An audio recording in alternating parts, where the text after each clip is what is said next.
Hello friends and welcome to study with Mayank. Myself Shanti. तो friends कल हमने chapter 11 देखा था, तो वो पूरा नहीं हो पाया था और चैप्टर 11 हमारा था जंतुओं और पादप में परिवहन। तो फ्रेंड्स हमने परिवहन तंत्र मतलब सर्कुलेटरी सिस्टम के बारे में पढ़ा कल।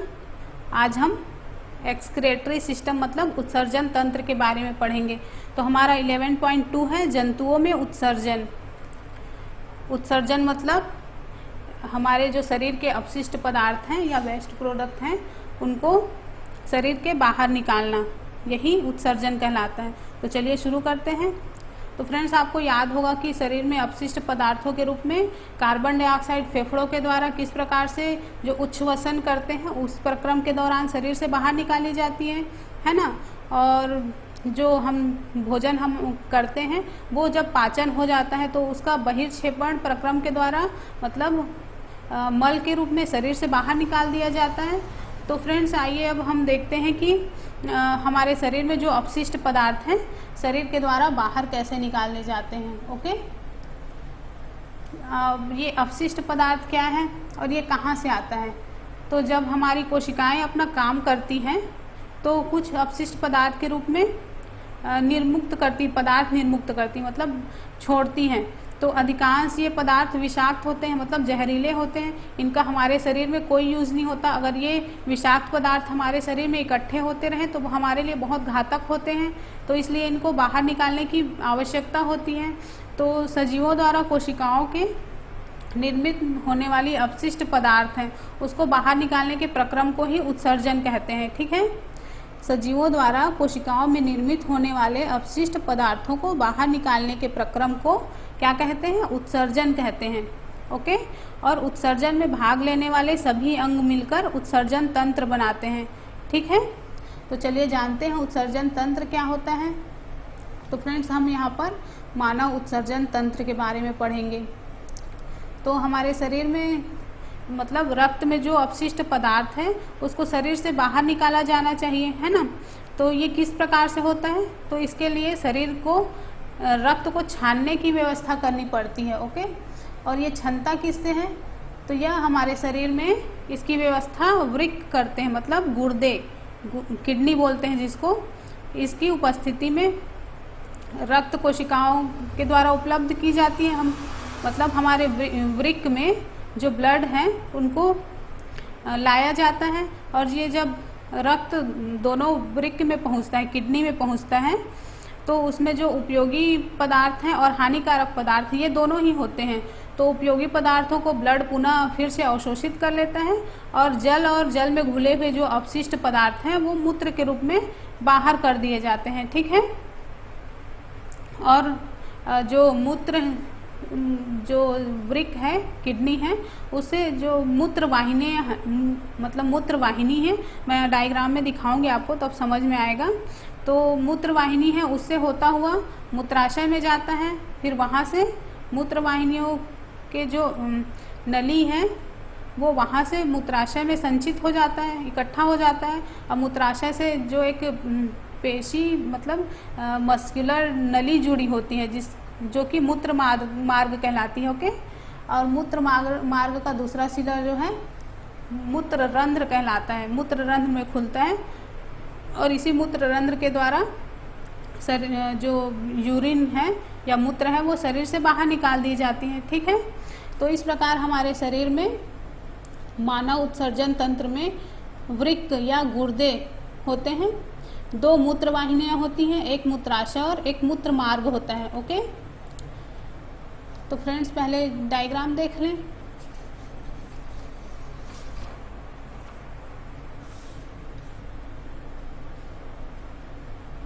ये आप देख रहे हो, ये मानव उत्सर्जन तंत्र का चित्र है। यहाँ पर दो किडनी है मतलब गुर्दे हैं, ये वेन है और ये आर्टरी है। ओके, और ये जो पतली ट्यूब जैसी संरचना आप देख रहे हो यही मूत्र वाहिनी है।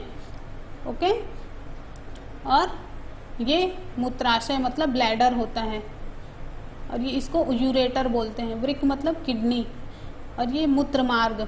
ओके, और ये मूत्र रंध्र कहलाती है। ठीक है, तो हमारे शरीर में एक जोड़ी किडनी और यूरेटर होते हैं और एक ब्लैडर होता है जिसमें आके मूत्र इकट्ठा होता है। ठीक है फ्रेंड्स, तो कोई भी वयस्क व्यक्ति है, मतलब नॉर्मल इंसान है, वो 24 घंटे में 1 से 1.5 लीटर मूत्र मतलब उसके शरीर में इकट्ठा होता है। और वो उसको मतलब इकट्ठा एक साथ नहीं होता, वो धीरे धीरे जो दिन भर में मूत्र त्यागता रहता है। अगर उसको नापा जाए तो 1 से 1.5 लीटर तक होते हैं। ठीक है, और जो हमारा मूत्र है उसमें 95% तक जल होता है और 2.5 मतलब 2.5% यूरिया होता है और 2.5% और भी अपशिष्ट पदार्थ होते हैं। ठीक है, तो चलिए आगे देखते हैं। फ्रेंड्स, आप सभी मतलब गर्मी के दिन आ गए हैं और गर्मियों में हमें काफ़ी अधिक पसीना आता है। तो ये पसीना क्यों आता है? तो फ्रेंड्स, अब जब हम पानी पीते हैं तो उसका बहुत सारा भाग तो हमारे शरीर के उपापचय मतलब मेटाबॉलिज्म में यूज़ कर लिया जाता है और हमारी बड़ी आंत के द्वारा कुछ मात्रा अवशोषित कर ली जाती है। और जब ये किडनी में आता है तो किडनी के साथ जो अपशिष्ट पदार्थ हैं मतलब मूत्र में जल में जो अपशिष्ट पदार्थ हैं वो घुलकर हमारे मूत्र के द्वारा बाहर निकल जाते हैं।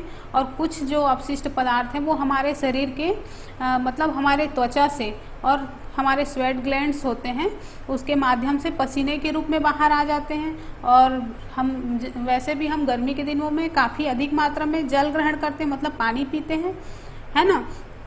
तो जितना अधिक पानी पीते हैं और गर्मी जितनी अधिक होगी उतना ज़्यादा हमको पसीना आता है ना। तो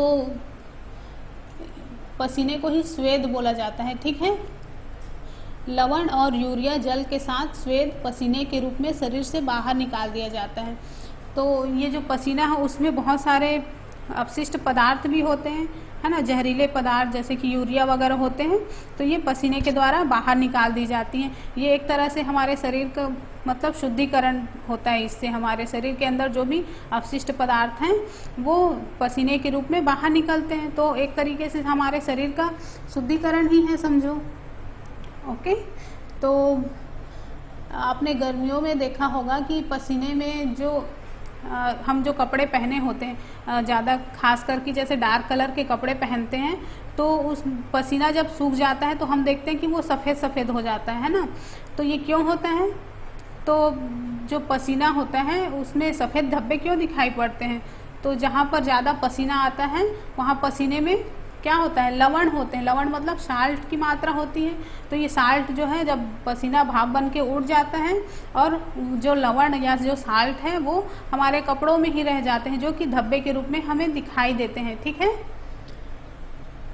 क्या ये जो पसीना निकलता है उसका कोई और महत्व है या इसका कोई और फ़ायदा है हमारे शरीर में? तो जैसे कि हमने लास्ट चैप्टर में पढ़ा कि मिट्टी के जो घड़े बने होते हैं उसके अंदर पानी ठंडा कैसे रहता है। तो इसका कारण यह है कि घड़े में जो छिद्र होते हैं, छोटे छोटे छिद्र होते हैं, उससे रिस कर पानी उसकी बाहरी सतह पर आ जाता है। और ये जब पानी जब वाष्पित होता है मतलब वाष्प बन के उड़ता है तो घड़े में जो शेष बचा पानी होता है वो ठंडा हो जाता है।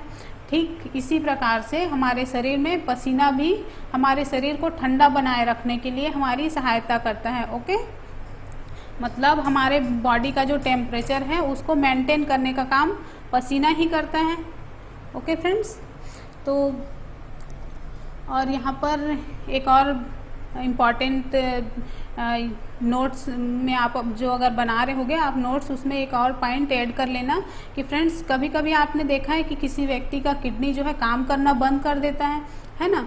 और ऐसा क्यों होता है? तो या तो वो उसको कोई बीमारी होगी या कोई संक्रमण होगा या कभी कभी किसी को चोट लग जाती है जिसके कारण भी किडनी काम करना बंद कर देता है ना। तो ये किडनी जो है वो काम करना बंद कर देता है जिससे उसके रक्त में जो अपशिष्ट पदार्थ हैं उसकी मात्रा काफ़ी बढ़ जाती है, जैसे कि यूरिया वगैरह। यूरिया हमारे शरीर के लिए बहुत ही घातक है जो कि अमोनिया के रूप में हमारे शरीर में इकट्ठे होते रहते हैं। तो इसको हमारा शरीर जो किडनी जो है इसी को छानने का काम करता है। तो ये जो अगर ब्लड में अपशिष्ट पदार्थ बहुत अधिक तक मात्रा में बढ़ जाएंगे तो कोई भी व्यक्ति जो है जिंदा नहीं रह पाएगा, है ना। तो जो किडनी है हमारे तो वो रेगुलरली इसको छानने का काम करते हैं हमारे ब्लड को। तो जिस व्यक्ति का किडनी फेल हो जाता है या काम करना बंद कर देता है, उससे ये जो अपशिष्ट पदार्थ हैं उनको हटाने के लिए क्या किया जाता है, तो उनको कृत्रिम मतलब किडनी के द्वारा, या जिसको हम डायलिसिस बोलते हैं, है ना, उसके द्वारा उसके ब्लड को छाना जाता है। इसी को हिंदी में अपोहन बोला जाता है, डायलिसिस को अपोहन बोला जाता है। ठीक है, तो ये जो शरीर के बाहर उसके ब्लड को एक मतलब माध्यम होता है कृत्रिम रूप से, तो वहाँ पर उसको गुजारा जाता है ब्लड को, वहाँ पर ब्लड उसका फिल्टर होता है और फिर से बॉडी में उसको ब्लड को डाल दिया जाता है। ठीक है फ्रेंड्स, तो इसी को क्या बोला जाता है, डायलिसिस। याद रखिएगा, ये भी क्वेश्चन बनते हैं इससे। फ्रेंड्स, अब हम जानेंगे कि जो जीव जंतु हैं, छोटे छोटे जीव जंतु हैं, उनके शरीर में भी अपशिष्ट पदार्थ बनते हैं, जो कि मतलब कई रसायनों के रूप में होते हैं। तो और जो इनके शरीर में जो अपशिष्ट पदार्थ हैं वो किस प्रकार से निकलते हैं, इसके बारे में जानेंगे। जैसे कि जो जल में रहते हैं, जल के जीव जैसे मछली, तो मछली अपशिष्ट पदार्थ के रूप में अमोनिया उत्सर्जित करती है।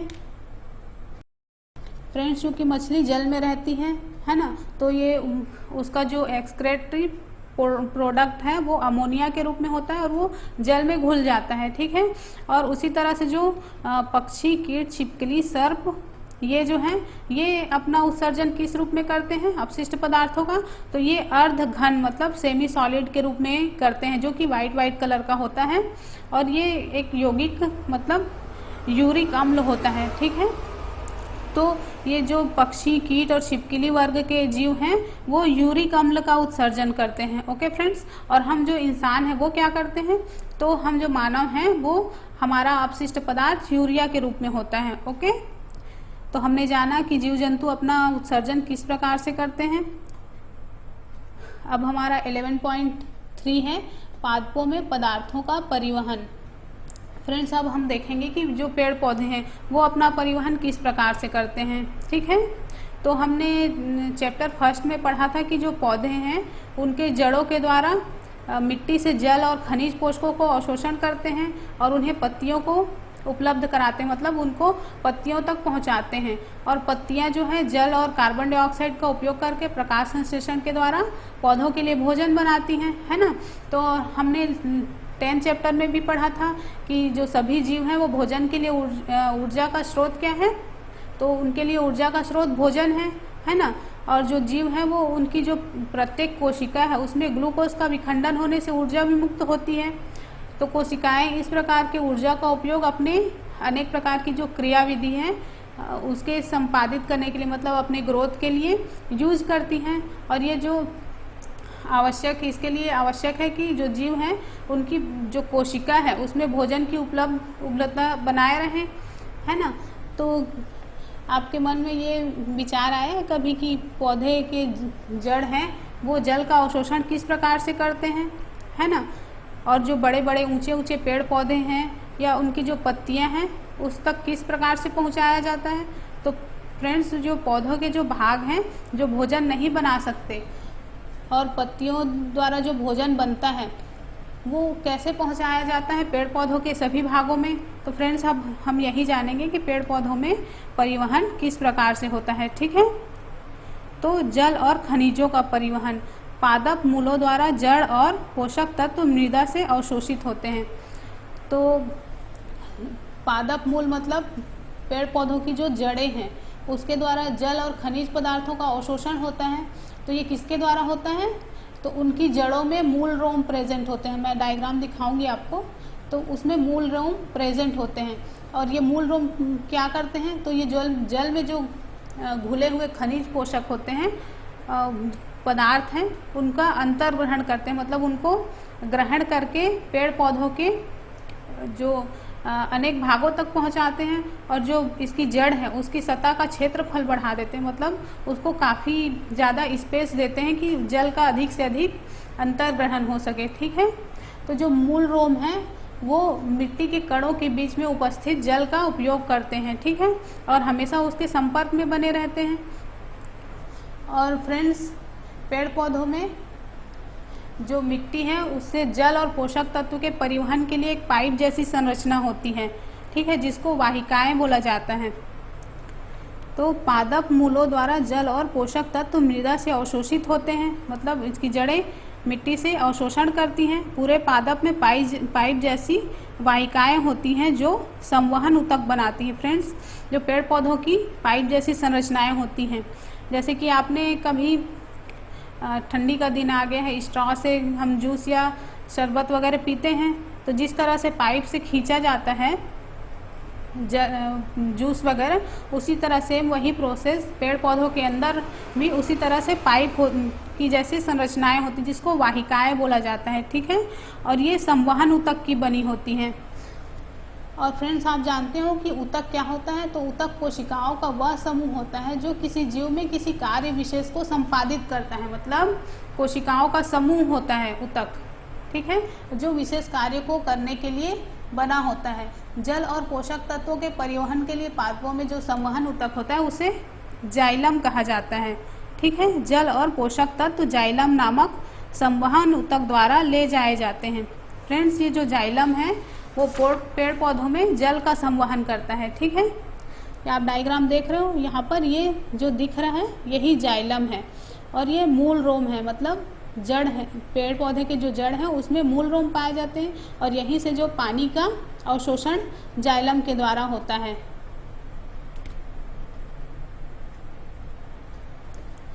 पादपों के विभिन्न भागों में भोजन का परिवहन फ्लोएम नामक संवहन ऊतक द्वारा होता है। फ्रेंड्स, अब पेड़ पौधों में जो भोजन बनता है तो उसका संवहन, मतलब जो पत्तियों में भोजन निर्माण का काम होता है प्रकाश संश्लेषण द्वारा, तो उसको पौधों के सभी भागों तक कौन पहुंचाता है? तो वो उसका काम फ्लोएम के द्वारा होता है। ठीक है, जाइलम चैनलों का सतत जाल बना होता है जो मूल को तने और शाखाओं के माध्यम से पत्तियों से जोड़ता है। इसी प्रकार बना तंत्र पूरे पादप को जल का परिवहन करता है। और आप जानते हो कि पत्तियां भोजन का संश्लेषण करती हैं। भोजन को पादपों के सभी भागों में कौन लेकर जाता है? तो ये कार्य संवहन ऊतक द्वारा किया जाता है, जो कि फ्लोएम कहलाता है। ठीक है, फ्लोएम को पोषवाह बोला जाता है और जाइलम को दारू बोला जाता है। ठीक है, ये डायग्राम में आप देख रहे हो, इसमें फ्लोएम तो नहीं दिखाया है पर ये जाइलम जरूर दिख रहा है इसमें। ठीक है, तो फ्रेंड्स, कोशिका से जल का परिवहन ये हम दो इस एक्सपेरिमेंट के द्वारा देखेंगे। ठीक है, जल को के परिवहन को दिखाने के लिए यहाँ पर एक प्रैक्टिकल कर रहे हैं। तो यहाँ पर दो पेस्ट्रीज लिया गया है, मतलब छोटा छोटा बीकर टाइप का, और इसमें पानी भर लिया गया है, और ये आलू को गोल काट लिया गया है जिसके अंदर होल बना दिए हैं। ठीक है, दो आलू हैं और दोनों को काट दिया गया है। तो इसके अंदर शुगर का विलियन मतलब शक्कर का घोल भर दिया गया है, और ये क्या है? ये पानी है। तो इसमें पानी के दोनों में एक बराबर पानी भर देते हैं और इसमें पिन घुसा देते हैं। ठीक है, किस लिए घुसाते हैं? ताकि हमको पता चले कि पानी कहाँ तक है।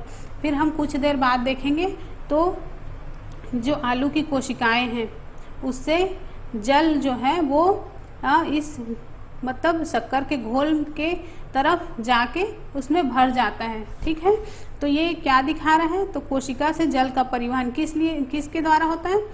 तो ये एक परासरण की विधि है, और हमने लास्ट में पढ़ा था कि परासरण के द्वारा ही पेड़ पौधों में जल जो है ऊपर चढ़ता है। ठीक है, एक कोशिका से दूसरी कोशिका तक होते हुए पेड़ के सभी भागों तक जल का परिवहन इसी विधि से होता है। ठीक है फ्रेंड्स, तो अब हम देखेंगे कि वाष्पोत्सर्जन क्या है।